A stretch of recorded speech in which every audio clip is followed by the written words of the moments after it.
Estonia should have remained invisible. It was too small to scare anyone, too poor to impress Europe, and too damaged by history to look like a future leader. It had no oil, no global banks, no luxury image, and no powerful army. But then this tiny country made a strange decision. If it could not become rich in the physical world, it would build power inside the digital one.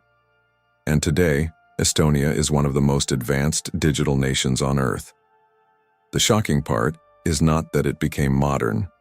The shocking part is that it did it by turning almost every weakness into an advantage. At the edge of northern Europe, between cold seas, dark forests, and long winters, there is a country that many people almost forget to notice. Estonia does not look like a giant. It does not have the size of Germany. It does not have the oil of Norway. It does not have the famous banks of Switzerland, the luxury of Monaco, or the financial skyline of Luxembourg. On the map, it looks small, quiet, almost fragile. For decades, Estonia was not seen as a future digital leader. It was seen as a small former Soviet republic, trying to rebuild itself after a difficult past. Its population was small, its resources were limited, its economy had to be rebuilt almost from the ground up. But this is where the story changes, because this small country, with no obvious path to global power, made one of the boldest decisions in modern Europe. It decided that if it could not become powerful by being large, it would become powerful by being fast. If it could not compete with natural resources, it would compete with intelligence. If it could not build an empire of land, it would build something else, a digital nation. Before the strike continues, subscribe to the channel, leave a like, and tell us in the comments where you are watching from. This channel follows the hidden wealth of countries that look ordinary from the outside, but are far more interesting once you look closer. And Estonia may be one of the best examples of all. Because behind its quiet image, this tiny country built a system that many larger nations still struggle to understand. The question is simple. How did Estonia become one of the most digital countries on Earth? And why did almost no one see it coming? When Estonia regained its independence, it was not stepping into comfort. It was stepping into uncertainty. The country had to rebuild institutions, create trust, modernize its economy, and reconnect with Europe. But it did not have much time, and it did not have much money to waste. Many countries in that situation would have moved slowly. They would have built heavy offices, long bureaucratic systems, and layers of paperwork. They would have tried to copy the old model of the state, with stamps, counters, physical documents, and endless waiting rooms. But Estonia faced a different reality. It was too small to afford a slow government. It was too limited to waste human energy. It could not behave like a giant country, because it was not one. And that limitation became the first hidden advantage of the Estonian story. Instead of asking, how can we become bigger? Estonia began to ask a more powerful question. How can we become smarter? This changed everything. The country understood that its future could not depend on looking rich. It had to depend on working better. Every process that wasted time was a problem. Every paper form that slowed people down was a barrier. Every government office that forced citizens to wait was a cost the country could not afford. So Estonia started thinking differently. What if a small country could become easier to run than a large one? What if a government could be simple, fast, and connected? What if rebuilding from the ground up was not only a tragedy but also a chance to design something new? This was not just a technical decision, it was emotional. It was a country trying to escape the weight of its past by building a future that felt lighter, faster, and more free. And soon, Estonia would make a choice that would define its identity. It would not simply use technology. It would build the country around it. Estonia had a problem that many countries would see as a disadvantage. It was small.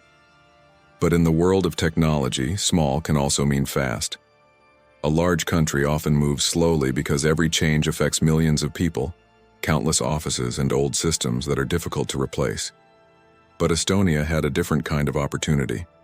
It was rebuilding, and because so much had to be created again, it could skip some of the old steps. This is where Estonia began to act less like a traditional state and more like a startup. A startup does not usually have endless money. It cannot waste time. It must test, adapt, simplify, and move quickly. It must find a way to do more with less. That became Estonia's quiet strategy. Instead of creating a large bureaucracy first and adding technology later, Estonia began to build digital tools directly into the structure of the country. The goal was not to make technology look impressive. The goal was to make life work better. A citizen should not need to lose an entire day to solve a simple problem. A business owner should not need to carry paper from one office to another just to open a company. A government should not need to repeat the same information again and again in different departments. To a large country, these delays may seem normal. To Estonia, they were unacceptable, because every hour lost in bureaucracy was an hour stolen from a small nation trying to grow. That is why Estonia's digital transformation was not only about computers, it was about survival. It was about dignity. It was about giving citizens the feeling that the state could serve them instead of standing in their way. And little by little, Estonia started to create a new kind of national machine. A machine built not from steel, factories, or oil wells, but from data, identity, and trust. The key to Estonia's digital story was identity. For a country to move services online, it must know who people are. It must allow citizens to prove their identity safely. It must make digital actions legally meaningful, not just convenient. Estonia understood this early. A digital country cannot function if citizens still need to prove themselves with paper every time they interact with the state. So Estonia began building a system where identity could travel with the person, securely, across public services and private life. This was a huge shift. With digital identity, the citizen was no longer just a name in a folder. The citizen became someone who could interact with the state from a computer, with legal recognition and security. This opened the door to a completely different way of living. Documents could be signed digitally. Services could be accessed online. Information could move between government systems without forcing the citizen to carry it manually. A person could complete tasks in minutes that might take days in other countries. And the emotional effect was powerful. The government started to feel less like a maze and more like a platform. That word matters. A platform is something people can build on. It is something that connects people, services, and opportunities. Estonia was not just digitizing old paperwork. It was creating the foundation for a new society. This is why the Estonian model became so fascinating. It was not about replacing one office with one website. It was about changing the relationship between the citizen and the country. The state became more present, but less heavy, more connected, but less visible, more powerful, but less annoying in daily life. And this is where Estonia's hidden wealth began to appear. Not in golden buildings, not in luxury streets, but in something far more valuable for the modern world: efficiency. In many countries, people feel the government most strongly when something is difficult. A long line, a missing document, a form that must be printed, an office that closes early, a process that sends the citizen from one place to another, again and again. Estonia tried to remove that feeling. Its digital government was designed to make many public services happen online, quickly, and with less friction. For citizens, this meant that the state did not need to appear as a wall. It could become something in the background, helping life move forward. That is a powerful idea, because the best systems are often the ones people do not notice. When a service works, no one thinks about it. When a process is simple, no one celebrates it. But behind that simplicity, there is a deep structure of planning, trust, and technology. This became part of Estonia's identity. The country did not try to impress the world with huge monuments to technology. It built something quieter, a digital layer under daily life. People could sign documents without meeting in person. Businesses could be created more easily. Government records could be connected. Public services could be accessed without the same physical burden seen in many other places. This changed how the country felt. It made Estonia seem lighter, faster, more direct.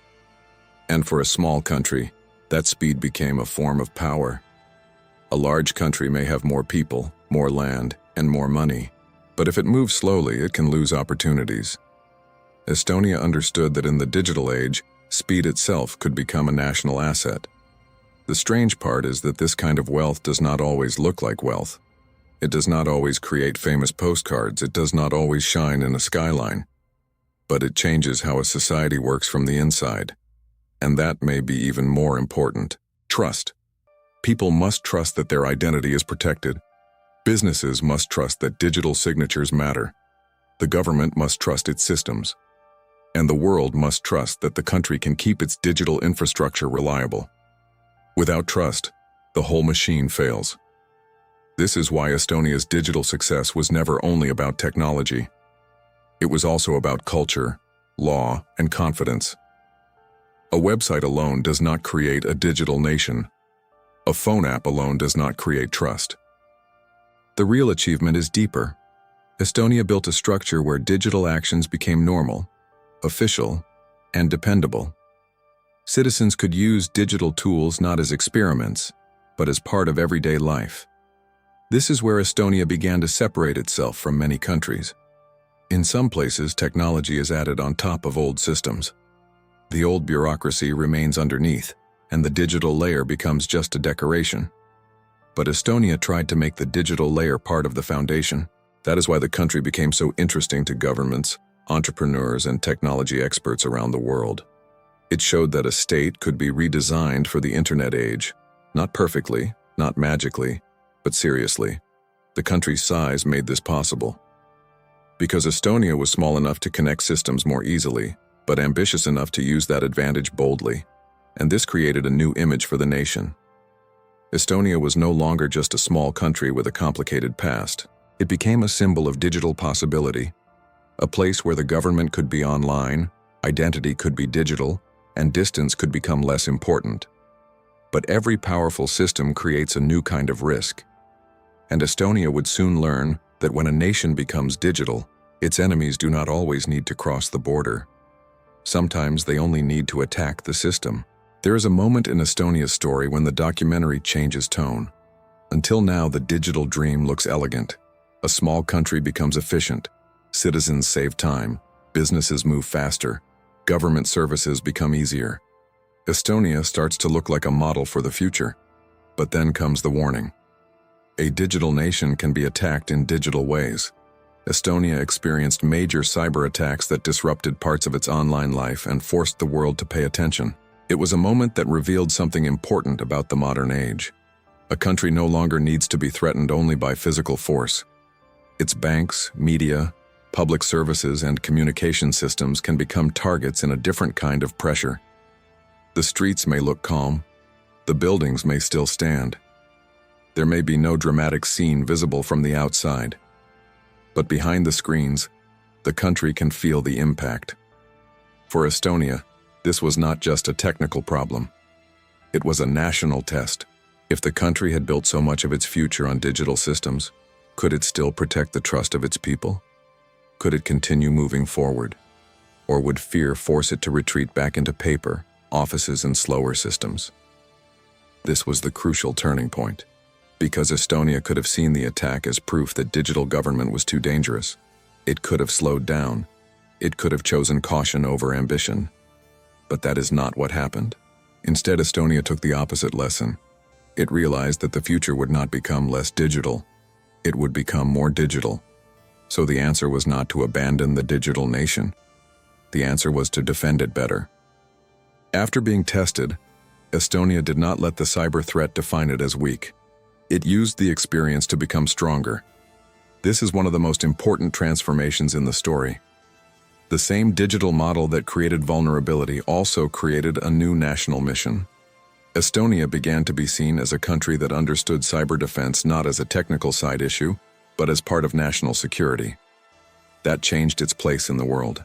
A small country that many people once overlooked became a serious voice in conversations about digital resilience, cybersecurity, and the future of government. This is the quiet genius of Estonia's path. It did not hide from its weakness. It studied it. It improved. It turned a threat into a reputation, and this reputation became another form of hidden wealth. Because in the modern world, countries are not valued only for what they own. They are also valued for what they know. Estonia knew how to build digital systems. It knew how to connect services. It knew how to make identity work online. And after being tested, it knew why security had to be part of the foundation.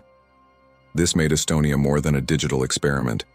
It became a kind of warning sign for the future. If every country is becoming more digital, then every country will eventually face Estonia's question. How do you build a nation that can function online without becoming fragile? Estonia did not solve every problem in the world, but it faced the problem early. It learned in public, and it kept moving. That is why its story feels so different from the story of traditional wealth. There is no oil field at the center, no palace, no secret vault. The treasure is knowledge, and knowledge is harder to see. When people imagine a rich country, they often picture luxury, shining towers, expensive cars, beautiful coastlines, powerful banks, massive companies. But Estonia challenges that image. Its wealth does not always appear in the obvious places. It is not the kind of wealth that screams for attention. It is quiet, practical, and deeply connected to how the country works. Estonia's real advantage is that it turned efficiency into power. A country that saves time, saves energy. A country that reduces friction, helps businesses move faster. A country that builds trust in digital systems can attract people, ideas, and companies that want to operate in a modern environment. This is why Estonia became known for startups, digital government, and a national mindset that treats technology as a normal part of life. The emotional beauty of the story is that Estonia did not wait to become rich before modernizing. It modernized because it had to. It was not sitting on unlimited resources. It was not protected by size. It was not guaranteed a special place in the world. So it built one. Step by step, system by system, decision by decision, Estonia created a country where smallness became focus, speed became strength, and digital trust became a national asset. This is not the same kind of wealth as Norway's oil or Luxembourg's finance. It is a different category. A country can be rich in resources. A country can be rich in capital. But Estonia shows that a country can also become rich in systems. And in the 21st century, systems may shape the future as much as natural resources shape the past. That is the secret. Estonia's wealth is not always visible from the sky. It is visible when life works. By the end of the story, Estonia no longer looks like a small country trying to catch up. It looks like a small country that understood something early. The future would not belong only to the biggest nations. It would also belong to the nations that could move quickly, think clearly, and build trust in a world becoming more digital every year. Estonia did not become powerful by pretending to be something it was not. It did not try to look like Monaco. It did not try to copy Switzerland. It did not try to become another Norway. It looked at its own reality and made a different choice. Small population, limited resources, difficult history, cold geography, no obvious path to global influence. And from that difficult starting point, it built one of the most interesting national transformations in modern Europe. The resolution is clear. Estonia's secret was not that it had hidden mountains of gold. Its secret was that it understood the value of invisible infrastructure, digital identity, connected services, cyber resilience, fast government, trust that could move through the internet. These things do not always look dramatic. They do not always make a country appear rich at first glance, but they can make a society stronger, faster, and more prepared for the future. And that is why Estonia's story leaves such a strong feeling. The country was too small to dominate the old world, so it helped design a piece of the new one. It turned weakness into speed. It turned rebuilding into reinvention. It turned technology into national identity. And it proved that in the modern world, a country does not need to be huge to become important. Sometimes, it only needs to be smart enough to become almost invisible, and powerful enough to make the world follow.